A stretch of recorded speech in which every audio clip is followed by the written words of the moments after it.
You think you're a hero, don't you, Liam? You think barging into a burning office, shattering a reinforced glass door, and causing thousands in property damage just to save some panicked employee makes you a man of valor? Let me tell you, what it makes you is a liability, a direct violation of company protocol. And as for the woman, Sarah, well, she was in a designated safe zone. You endangered yourself, you endangered her, and you cost this company a significant sum. Your services are no longer required. Effective immediately. The words, sharp and laced with disdain, cut deeper than any physical wound, echoing in the sterile, soundless chamber of Liam's memory, an unwelcome, permanent resident. The corporate world, with its cold logic and unforgiving rules, had extinguished his flame of purpose, leaving behind only the acrid scent of injustice and a profound, hollow ache where his pride once resided. He had saved a life, and for that, he was discarded, a broken tool. Before we begin, tell me in the comments what city you are listening to this story from. Liam, a man forged from quiet resilience and an unwavering sense of duty, found himself adrift in a sea of despair. His apartment, a small, unassuming space in the heart of Chicago, felt less like a sanctuary and more like a tomb, each familiar object a silent testament to a life upended. The city outside, a cacophony of sirens, distant laughter, and the ceaseless hum of traffic, amplified his isolation. He sat on the edge of his worn sofa, the cheap fabric rough against his skin, his gaze fixed on nothing in particular, his mind a turbulent storm of recrimination and regret. The morning sun, usually a welcome harbinger of a new day, now seemed to mock him, its relentless cheerfulness a stark contrast to the gloom that clung to him like a shroud. His name was Liam O'Connell, a name that spoke of Irish heritage and a quiet strength. For years, he had been a security guard for Sterling Holdings, a monolithic corporate entity whose glass and steel tower pierced the Chicago skyline like a monument to ambition. He was a man of routine, finding comfort in the predictable rhythm of his shifts, the familiar faces of the employees, the silent vigilance he maintained over the building's intricate systems. His job was more than just a paycheck. It was a calling, a responsibility he embraced with a solemn dedication. He was the unseen protector, the silent guardian, ensuring the safety of hundreds who moved through the building's hallowed halls. His emotional state now was a precarious blend of anger, confusion, and a gnawing sense of worthlessness. How could an act of pure, unadulterated human instinct, an impulse to save a life, be so catastrophically misconstrued? Sarah, the woman he had pulled from the smoke-filled floor, was an enigma to him. He remembered her face, pale and streaked with soot, her eyes wide with terror, but also with a flicker of something he couldn't quite decipher. Gratitude, perhaps, or shock. She was an employee, he knew that much, a young woman who worked on one of the upper floors, often seen with a focused intensity, moving through the lobby with purpose. Now she was inextricably linked to his downfall, an unwitting catalyst in the destruction of his professional life. The central conflict, stark and brutal, was the cold, unfeeling machinery of corporate policy, crushing the spirit of a man who dared to act humanely.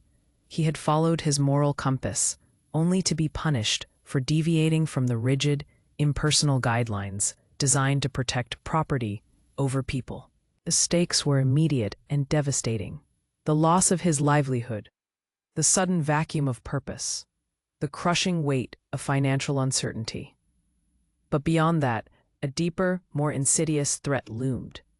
The erosion of his self-worth, the slow poisoning of his belief in justice and inherent goodness.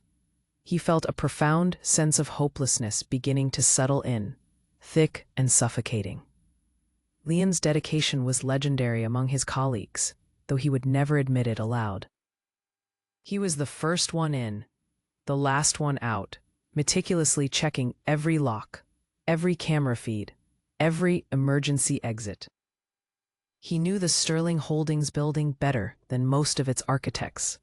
Every hidden stairwell, every access panel, every blind spot in the surveillance. He took pride in his work, not for accolades, but for the quiet satisfaction of knowing he kept people safe. His mornings began before the first hint of dawn, the chill Chicago air a familiar companion as he walked the few blocks to the building. The hushed reverence of the pre-workday lobby, still and expectant, was a moment he cherished.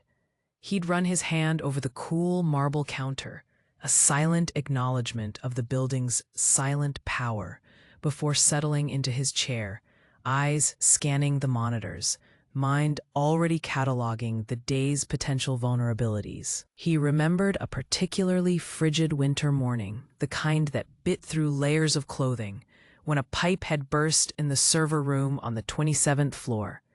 While others panicked about data loss, Liam, with a calm born of experience, had located the main shutoff valve deep within the building's labyrinthine basement, navigating by memory and the faint hum of unseen machinery.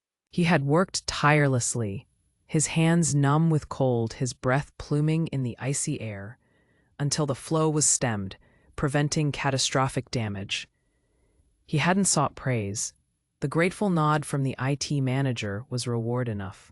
It was this quiet competence, this ingrained sense of responsibility that defined him. He had always believed that competence and integrity would be recognized, that diligence would be rewarded. This belief, however, was now shattering into a million shards, each piece reflecting the harsh reality of his current predicament. His interaction with other characters within Sterling Holdings was minimal, professional, and courteous. He exchanged pleasantries with the receptionists, offered a respectful nod to the executives sweeping through the lobby, and occasionally shared a knowing glance with the cleaning crew, fellow nocturnal guardians of the silent tower. He was a man of few words, preferring observation to idle chatter. He knew the habits of many of the employees, their preferred coffee orders, the times they usually arrived and departed. He noticed the slight tremor in Mr. Henderson's hand when he was stressed, the way Miss Davies always hummed a soft tune when she was engrossed in her work. These small details, collected over years, formed a tapestry of human connection within the vast impersonal structure. He was not just guarding a building. He was guarding the lives that unfolded within its walls. One evening, a few months prior to the incident, he had found an elderly cleaning woman, Mrs. Elena Rodriguez, struggling with a broken cart, spilling her supplies across the polished floor. Without a word, Leon had knelt, helping her gather the scattered items, then, with surprising strength, righted the heavy cart, and even helped her push it to the service elevator. Her grateful smile, a deep network of wrinkles around her eyes, had warmed him more than any formal commendation ever could. It was these small, unheralded acts of kindness that truly fueled his spirit, reaffirming his belief in the shared humanity that often lay dormant beneath the corporate veneer. He saw his role as more than just enforcing rules. It was about ensuring well-being, about being present, about being a steady, reliable anchor in a world often too fast and too demanding. His routine was a sacred ritual. The pre-dawn coffee, black and strong, the quiet walk to work, the city slowly awakening around him, the methodical patrol of the building's perimeter, checking for anything amiss, the detailed log entries, chronicling every minor incident, every suspicious shadow, the silent hours spent monitoring the security feeds, 1,000 tiny squares on a dozen screens, each a window into a part of the building. He knew the cadence of the building, the subtle shifts in its hum, the predictable rhythm of its occupants. He felt connected to it, an extension of its very structure. It was his domain, his responsibility. And now, that connection was severed, brutally and without warning. The silence of his apartment felt heavier than usual. Each passing minute a reminder of the void that had been carved into his life. The very air seemed to press down on him. thick with the weight of his unasked questions, his unheard justifications. He had done what he felt was right, what any decent human being would do, and for that he was condemned. The injustice gnawed at him, a relentless, burning ember in the pit of his stomach. He was a man without a purpose, a guardian without a charge. The city lights outside his window, usually a comforting glow, now seemed distant and indifferent, mirroring the cold indifference with which he had been cast aside. The day it all happened was a Tuesday, a day that had started like any other, wrapped in the familiar cloak of routine. Liam had been on his late afternoon shift, the building slowly emptying as employees began their exodus. A steady stream of faces passing through the lobby, their expressions a mix of weariness and anticipation for the evening ahead.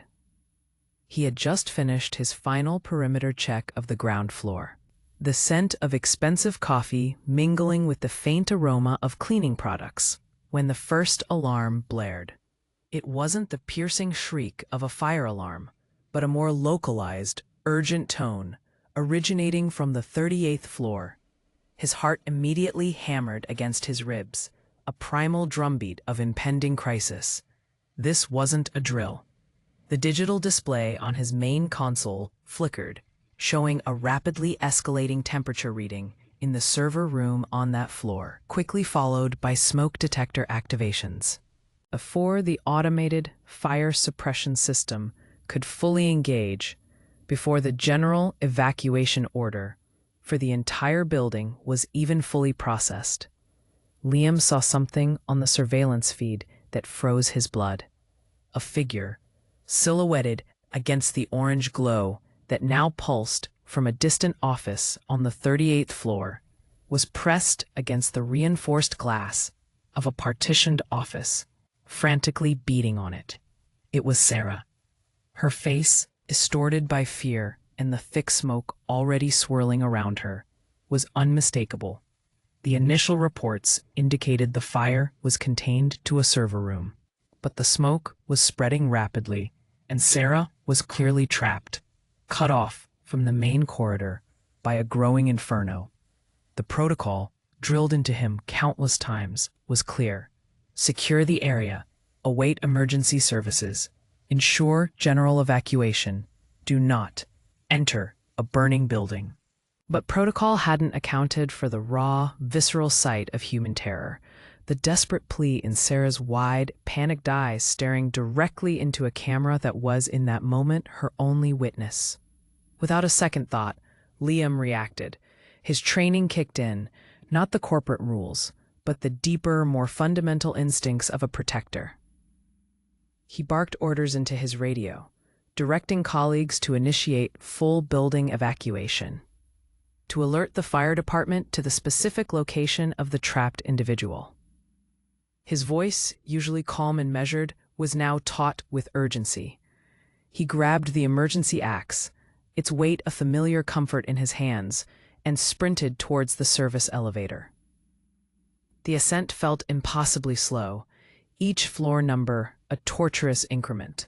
He could feel the heat radiating through the floor as he exited on 38, the air thick with the metallic tang of burning electronics and the acrid smell of scorched synthetic materials.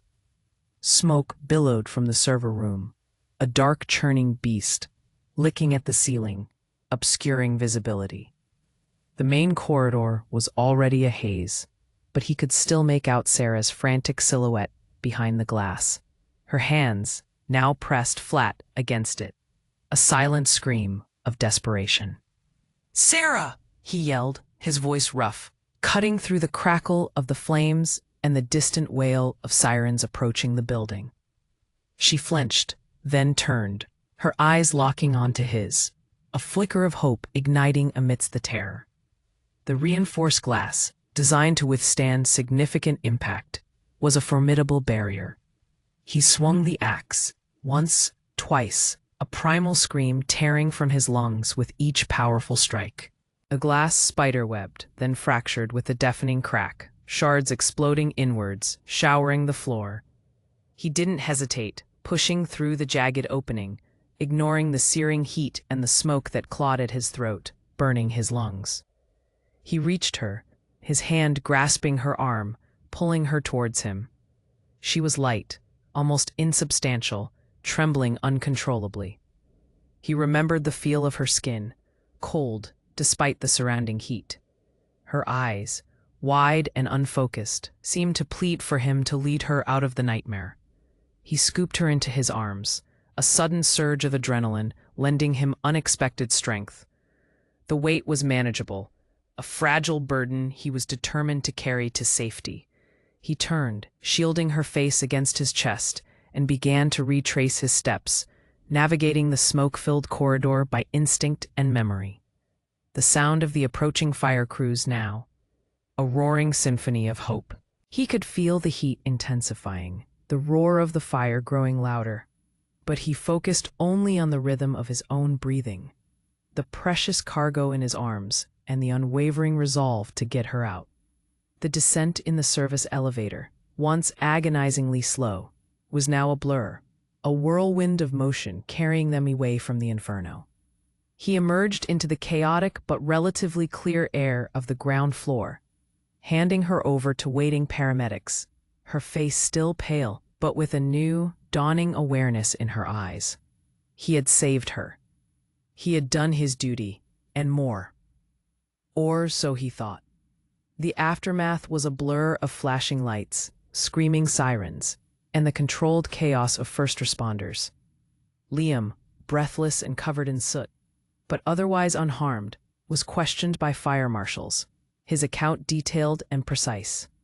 He felt a profound sense of relief, a quiet pride in having acted decisively, in having saved a life. Sarah, after a brief examination, was taken away in an ambulance, her identity still a vague detail in the whirlwind of the moment. He watched her go, a silent promise hanging in the air between them, a shared moment of profound crisis and unexpected salvation. The next morning, the initial wave of relief had evaporated, replaced by a growing unease. The heroic narrative that he expected, or at least the quiet understanding, never materialized. Instead, he was summoned to the executive offices, a place he rarely visited, usually only for annual reviews that were always brief and perfunctory. The room was austere, cold, dominated by a large, polished table that seemed to absorb all warmth and light. Across from him sat Mr. Harrison, the head of corporate security, a man whose face was perpetually set in a grim, unyielding mask, and Miss Albright from Human Resources, her expression a carefully neutral facade that betrayed nothing. The air crackled with unspoken tension, a heavy silence that pressed down on Liam, making his skin prickle. "Liam," Mr. Harrison began, his voice devoid of emotion, "we need to discuss your actions yesterday." Liam straightened, a flicker of pride still present. "I followed my instincts, sir. A woman was trapped. I got her out." Miss Albright shifted, her gaze unwavering. "And in doing so, you bypassed multiple safety protocols. You caused significant damage to company property by breaking through a reinforced partition. You put yourself, and arguably, the rescued individual at further risk by entering an active fire zone without proper protective equipment, before the fire department had declared it safe." "She was in danger," Liam retorted, a sudden surge of anger bubbling up. "She was trapped. The smoke was getting worse." Mr. Harrison leaned forward, his elbows on the table, his eyes like chips of ice. "Our protocols are in place for a reason, Liam. They are designed to protect our assets, our employees, and ultimately, the company's financial stability. Your unauthorized actions created a larger liability. What if you had been injured? What if you had exacerbated the situation? What if the fire had spread further due to your intervention?" The questions were rhetorical, designed not to elicit answers, but to hammer home the perceived magnitude of his transgression. Liam felt a cold dread begin to coil in his stomach. He suddenly understood. This wasn't about praise, it was about censure. He was being judged by a different rubric, one that prioritized inanimate objects and abstract liabilities over the tangible value of a human life. The injustice of it all began to fester, a bitter taste in his mouth. "I saved her life," he repeated, his voice lower, but laced with a defiant edge. "Isn't that worth something, Ms.?" Albright sighed, a thin, almost imperceptible sound. In a humanitarian sense, perhaps. In a corporate sense, it was a breach of contract and a direct violation of safety regulations. You compromise the integrity of our security procedures. We cannot have employees, especially security personnel, acting outside of established guidelines, no matter how noble their intentions may seem. The phrase "noble intentions" hung in the air, dripping with condescension. It was then that the first paragraph of this story was spoken, the words that would sear themselves into his memory, stripping him of his dignity and his livelihood. He was fired. Just like that. His years of loyal service, his unwavering dedication, his life-saving act, all reduced to a liability and a breach of contract. The finality of it was crushing, a physical weight pressing down on his chest, stealing his breath. He walked out of the building that day not as the silent guardian he once was, but as a ghost, an outcast. The familiar lobby, once a place of comfort and purpose, now felt alien and hostile. The very air seemed to hum with the judgment of unseen eyes. He didn't look back. There was nothing to look back at.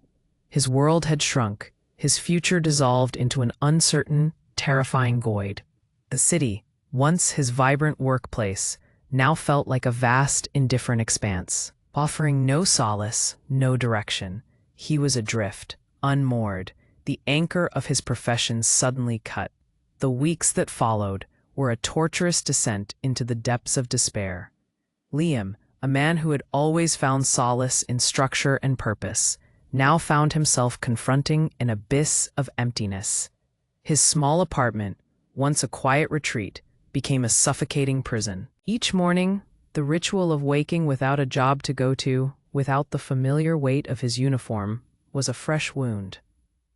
The stark reality of unemployment, combined with the gnawing injustice of his dismissal, began to chip away at his stoicism.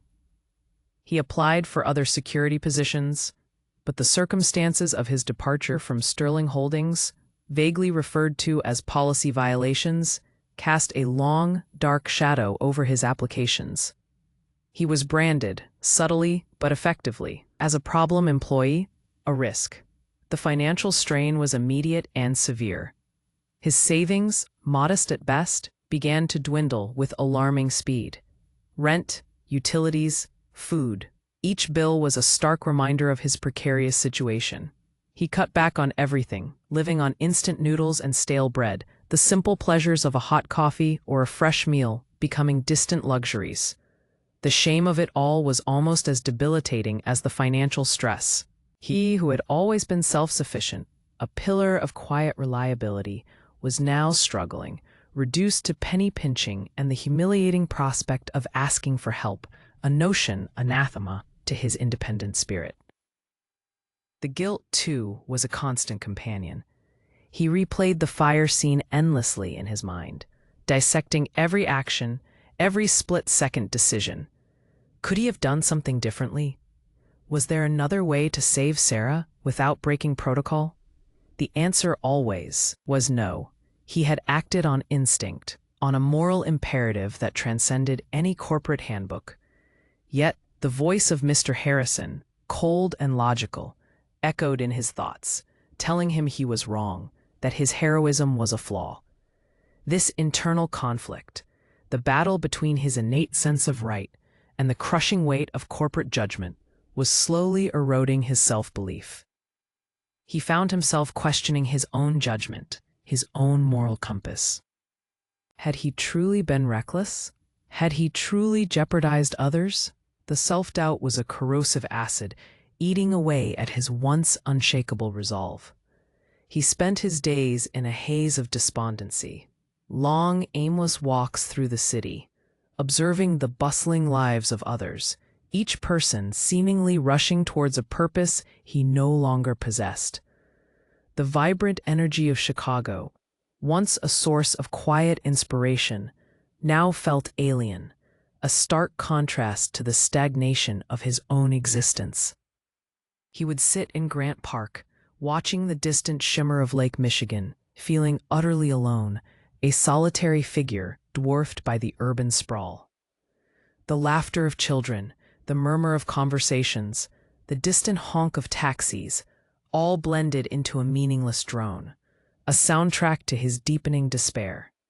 He tried to read, to distract himself, but the words blurred on the page, his mind too preoccupied with the relentless drumbeat of his anxieties. Sleep offered little respite, haunted by vivid replays of the fire, Sarah's terrified face, and the condescending sneer of Mr. Harrison. His few friends, mostly former colleagues from other security firms, offered words of sympathy and occasional offers of odd jobs, but nothing substantial enough to pull him out of his spiraling predicament. He found himself withdrawing, avoiding calls, isolating himself further. The shame was too great, the burden of his story too heavy to share. How could he explain to them that he was fired for doing something inherently good? It sounded like a twisted joke, a cruel irony that only he seemed to fully comprehend. He saw the pity in their eyes, the hesitant questions, and he recoiled from it, preferring the solitude of his own misery to the uncomfortable scrutiny of others. One particularly bleak afternoon, weeks after his dismissal, he sat by his window, watching the rain streak down the glass, mirroring the tears that pricked at his own eyes. The small, familiar comforts of his apartment felt like a mockery. The worn armchair where he used to read, the small kitchen where he cooked simple meals, the quiet bedroom where he found rest, all now felt tainted by his failure, his forced idleness. He picked up an old photograph, a faded image of his parents, their smiles warm and reassuring. He remembered his father's words, "Always do what's right, son, even when it's hard." The memory brought a fresh wave of tears, hot and stinging. He had done what was right, and it had cost him everything. The world, it seemed, was not always fair, and sometimes heroism was punished, not rewarded.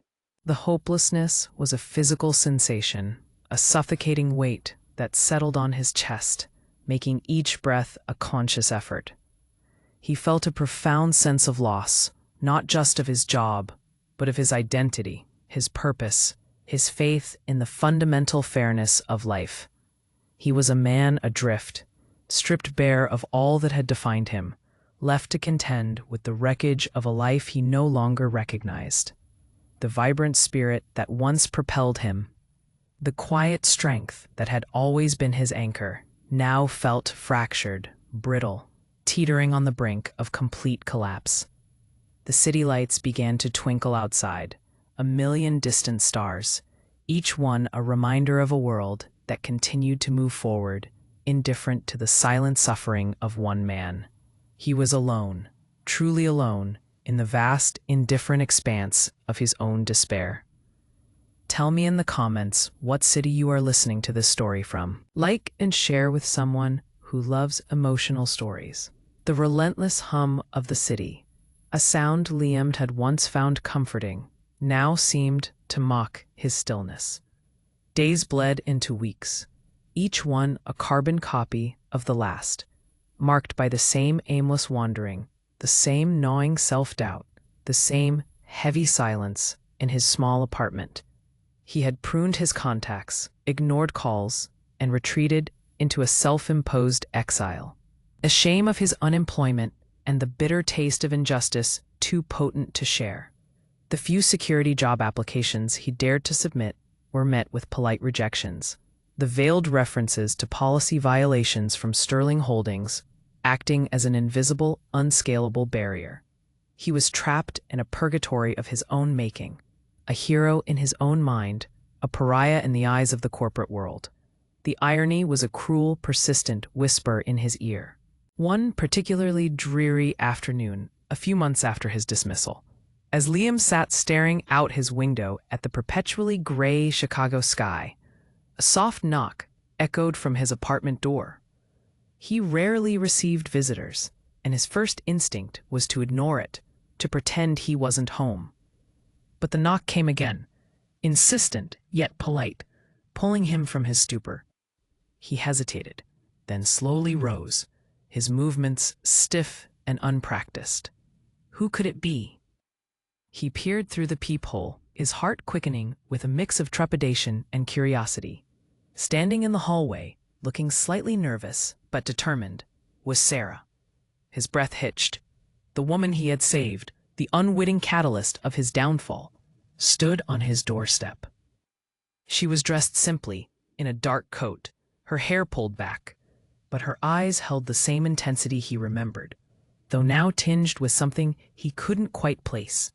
Concern, perhaps, or a quiet resolve. He opened the door, a creak of surprise escaping his lips.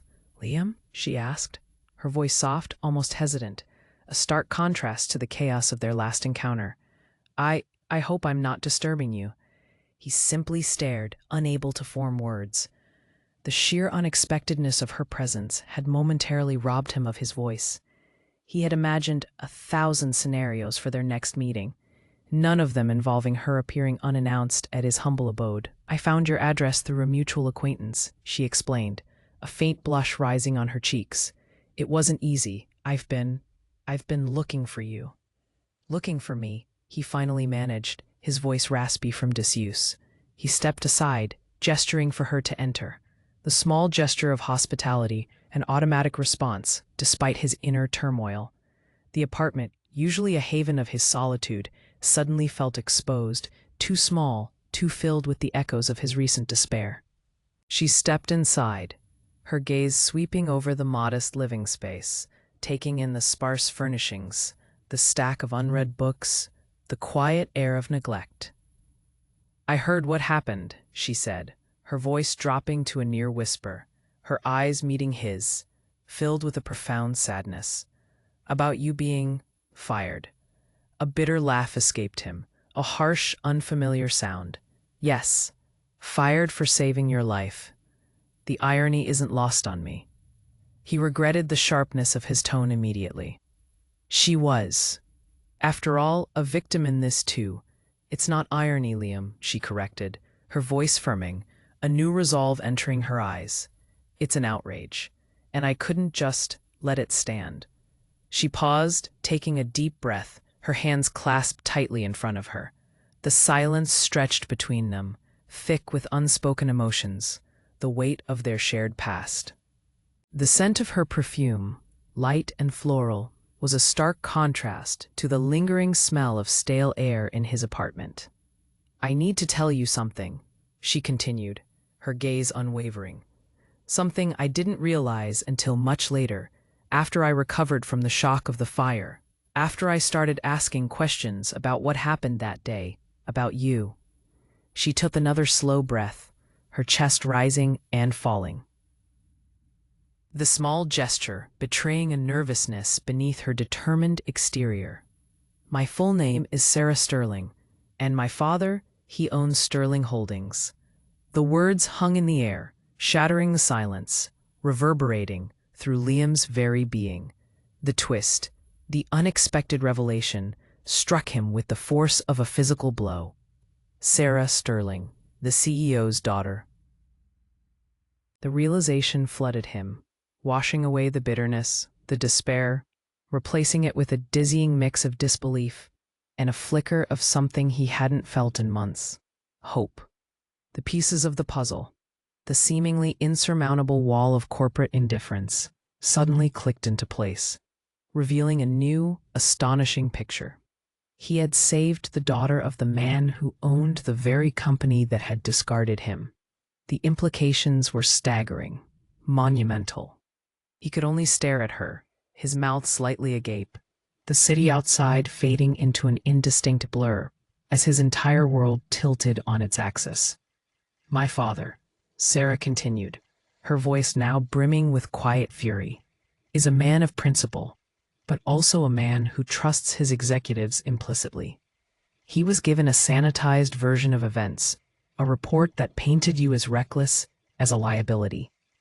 They told him you endangered me, that you were insubordinate. They never mentioned the part where you saved me from certain danger, where you broke protocol because no other option existed. They never mentioned the part where you were a hero. She paused, her eyes glinting with a fierce determination. I didn't know who you were then, Liam, just a security guard. But I remembered your face, your strength, your courage. And when I learned what they did to you, after I pieced together the real story, I was appalled, furious. She took a step closer, her voice dropping, charged with an intensity that pulled Liam from his stunned silence. I confronted him, my father. I told him everything, about the smoke, about being trapped, about the broken emergency exit, about how terrified I was, and how you were the only one who came for me, the only one who saw me.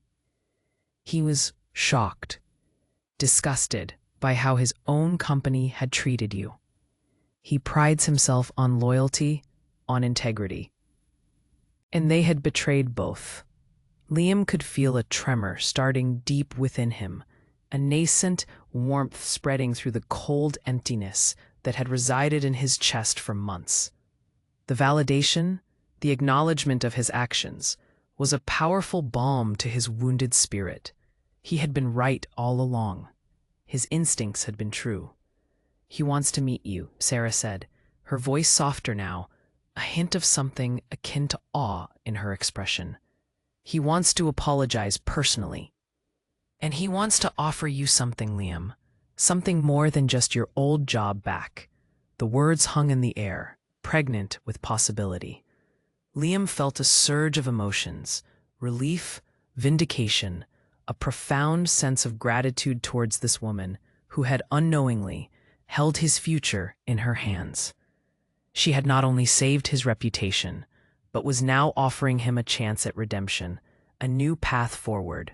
The character arc, from punished hero to respected protector, was beginning to unfurl before his very eyes.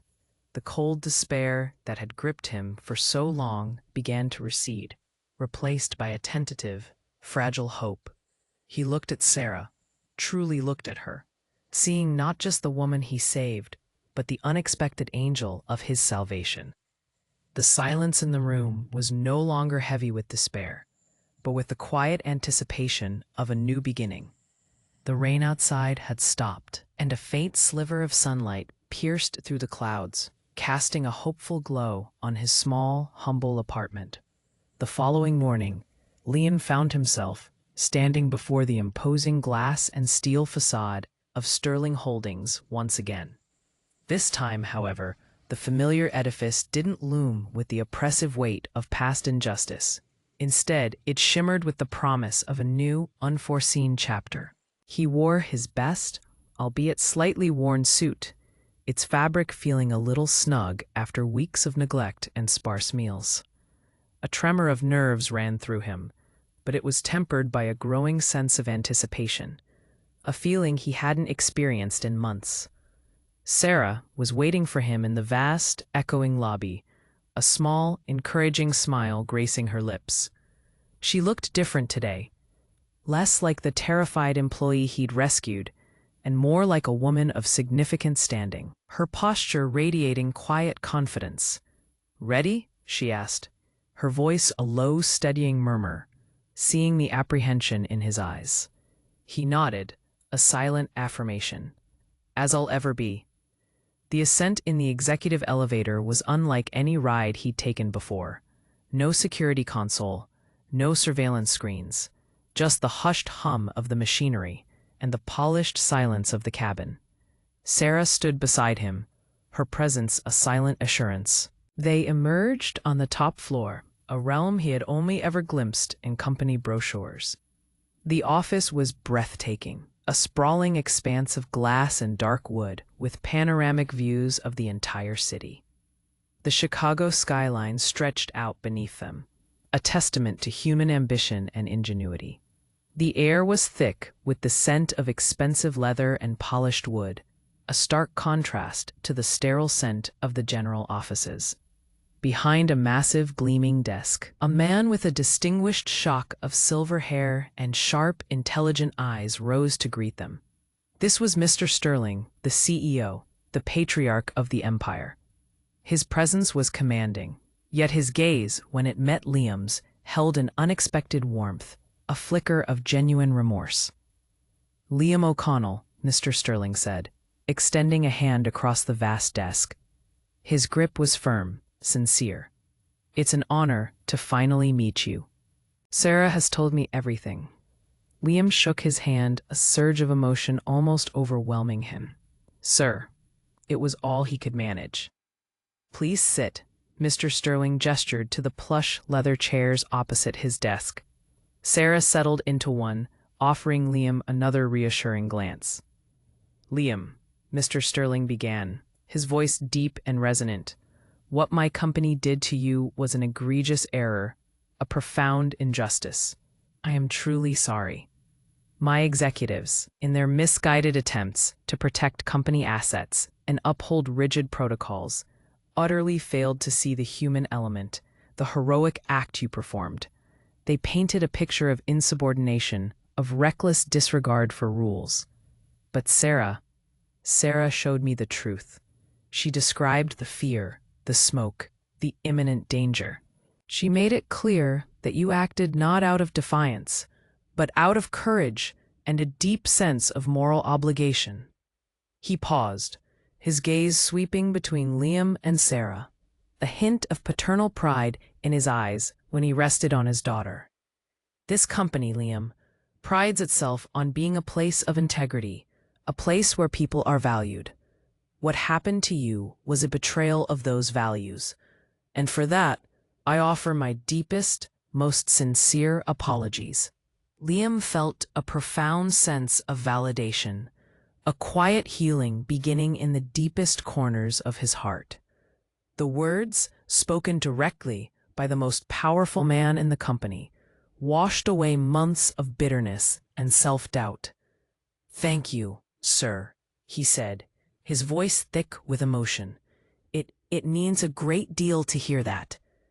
"But words are not enough," Mr. Sterling continued, his expression hardening slightly, a flicker of his formidable business acumen showing through. "Actions speak louder. I have already initiated a full review of our corporate security protocols, ensuring that human life will always take precedence over property damage. And I've made some personal changes in the security department. Those responsible for your dismissal have been relieved of their duties." Liam felt a grim satisfaction at this, not out of malice, but out of a sense of justice, finally being served. "But more importantly, Liam," Mr. Sterling leaned forward, his eyes alight with a new proposition.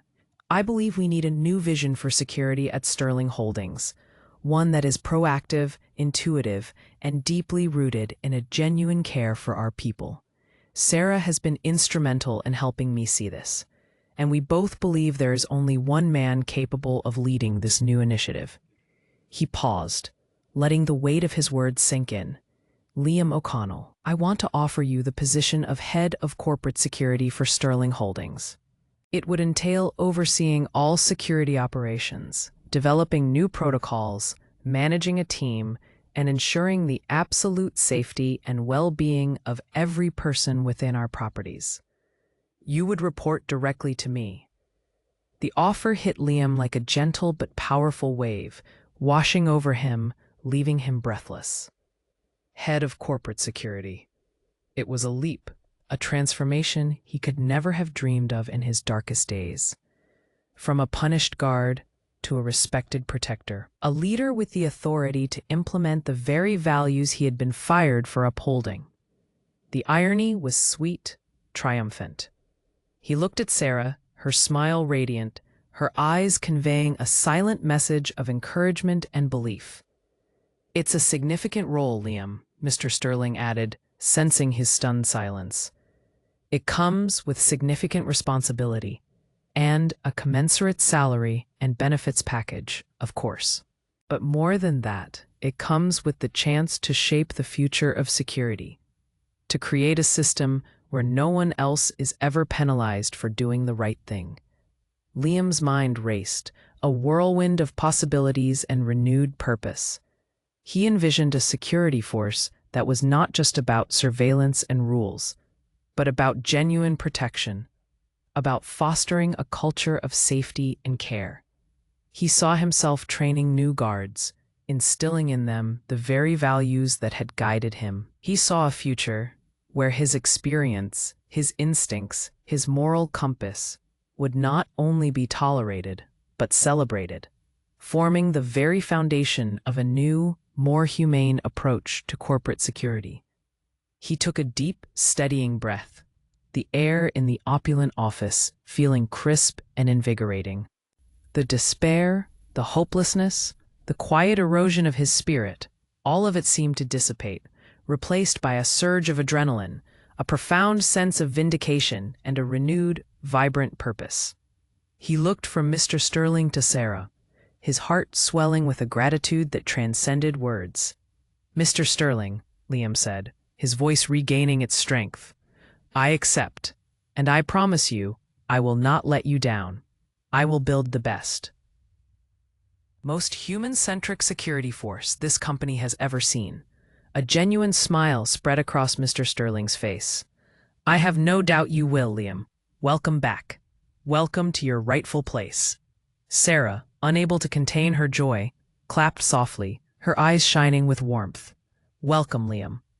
The meeting continued for another hour, outlining the scope of his new role, the resources at his disposal, the vision for the future. Liam, once the quiet, observant guard, found himself speaking with authority, with passion, articulating his ideas for a security system that prioritized well-being above all else. He felt a profound sense of empowerment, a rebirth of his professional identity. He was no longer just a guard. He was a leader, a visionary, a protector on a grander scale. As he walked out of Sterling Holdings later that day, the sun glinted off the building's glass facade, illuminating his path. The city, once a symbol of his isolation, now pulsed with a renewed energy, mirroring the vibrant life stirring within him. He was no longer an outcast, but an integral part of this towering structure, a man redeemed and elevated. He had been punished for saving a life, but that very act of heroism had, through an unexpected twist of fate and the unwavering belief of a remarkable woman, become the catalyst for his extraordinary transformation. The future stretched before him, not as a bleak, uncertain void, but as a vast, open landscape of opportunity and purpose.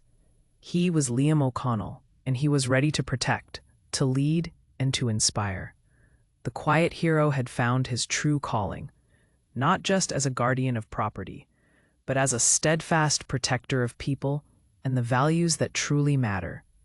The narrative of his life, once seemingly ended in dismissal and despair, had taken an exhilarating turn, proving that sometimes the greatest setbacks are merely the prelude to the most profound triumphs.